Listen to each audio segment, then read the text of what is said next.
Hello students, welcome back to my channel books and talks. तो मैं आप लोगों का अपने चैनल पे स्वागत करती हूँ। आई होप आप लोगों को ये वीडियो पसंद है।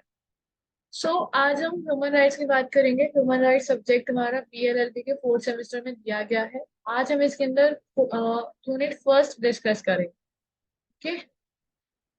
आज हम इसमें कंटेंट्स डिस्कस करेंगे, वो है डेफिनेशन ह्यूमन राइट्स की। ह्यूमन राइट्स का मतलब क्या होता है और उसके कॉन्सेप्ट कहाँ से आया।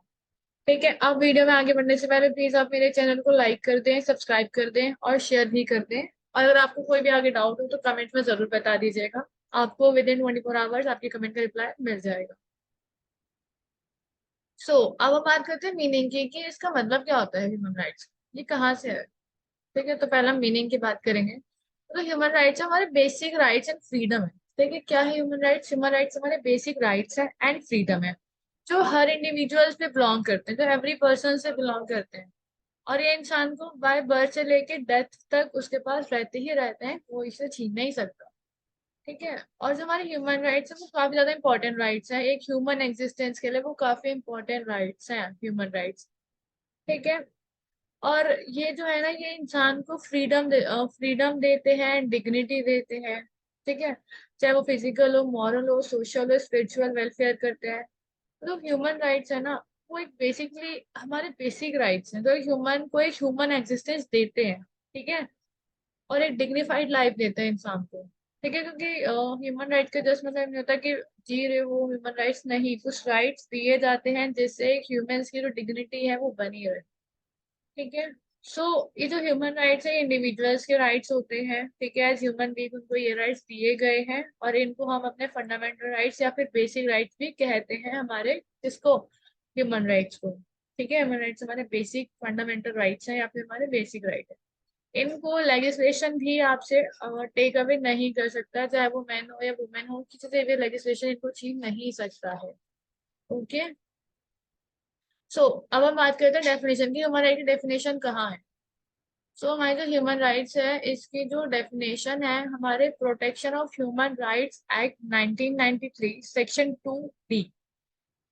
इस एक्ट के सेक्शन 2D के अंदर डिफाइन करा हुआ ह्यूमन राइट्स होता क्या है। इसके अंदर ये बोला है, as the right relating to life, liberty, equality and dignity of individual guarantee by the constitution और embodied in international covenants and enforceable by court of India. एक सिंपल सा मतलब इसका ये है कि जो हमारे जो राइट्स हैं ये रिलेटेड है हमारे लाइफ से, लिबर्टी से, इक्वालिटी से एंड डिग्निटी से। ठीक है। और ये इंडिविजुअल्स को गारंटेड करे गए हैं, ये कॉन्स्टिट्यूशन ने उसको गारंटी करे हैं। इवन जो हमारे इंटरनेशनल कोवेनेंट्स है उसके अंदर भी ये राइट्स हमारे एम्बॉयडेड हैं। और कोर्ट ऑफ इंडिया ने इसको इन्फोर्स कर रखा है। जैसा कि आप सबको पता है, इंडिया के अंदर हमारे फंडामेंटल राइट्स दिए गए हैं। इवन अगर इंडिया में तो ये है कि अगर किसी का फंडामेंटल राइट वॉलेट होता है, वो डायरेक्ट आर्टिकल 32 के तहत सुप्रीम कोर्ट में जाके केस फाइल कर सकता है। ठीक है। बेसिकली जो हमारे ह्यूमन राइट्स हैं, ये गारंटी करे गए हैं इंडिविजुअल्स को, और इंटरनेशनल कोवेनेंट्स में भी हैं। अब बात आती है कॉन्सेप्ट ऑफ ह्यूमन राइट्स, ये आया कहाँ से, इसका कॉन्सेप्ट कहाँ से आया। कॉन्सेप्ट ऑफ ह्यूमन राइट्स है, ये हमारा द ब्रिजाना डिक्लेरेशन हुई थी 1776, इसके अंदर आया था। इसके अंदर ये बोला गया था जो ऑल मेंस हैं और जो वुमेन है बाय नेचर इक्वली फ्री हैं और वो इंडिपेंडेंट है, उन सबके सर्टेन इनहेरिट राइट्स है, ऐसा कहा गया इस डिक्लेरेशन में। ठीक है। फिर हमारी second I the French declaration of rights of man and the citizen, और ये हमारे 1789 में आई। इस फ्रेंच डिक्लेरेशन में इन्होंने बोला कि जो मैन है वो फ्री बॉर्न हुए हैं और वो फ्री ही रहेंगे और उनके इक्वल राइट्स है। अब ये मत करना जहाँ मैन होता है वहां वुमेन नहीं होता, आपको पता होगा जहाँ मैन है वहाँ वुमेन भी है। ठीक है।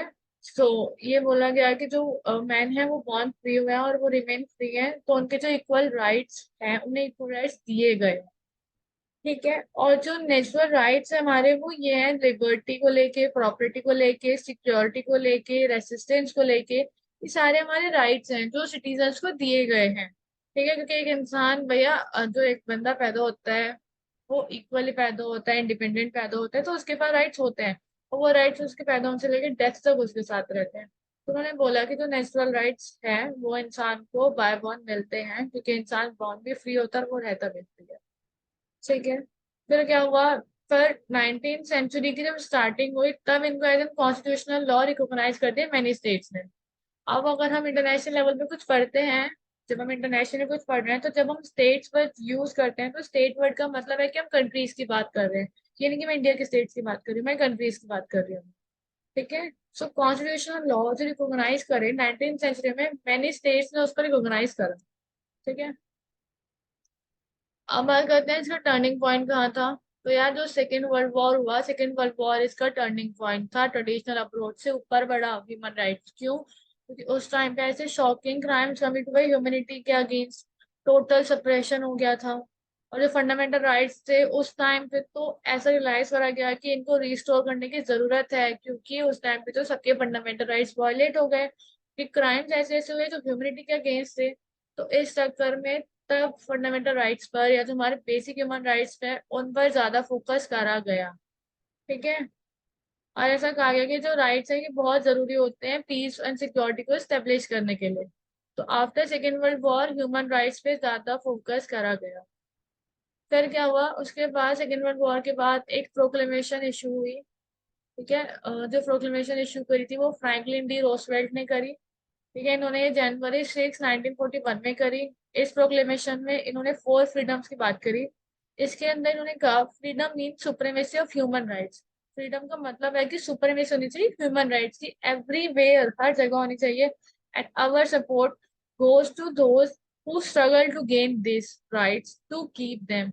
इन्होंने कहा कि हमारा जो इन्होंने बोला जो फ्रीडम है उसका मतलब होता है सुप्रीमेसी होना ह्यूमन राइट्स का।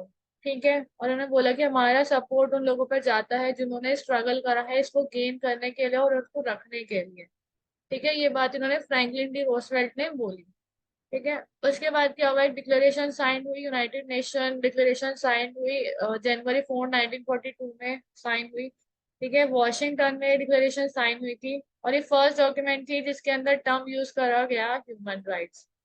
ठीक है।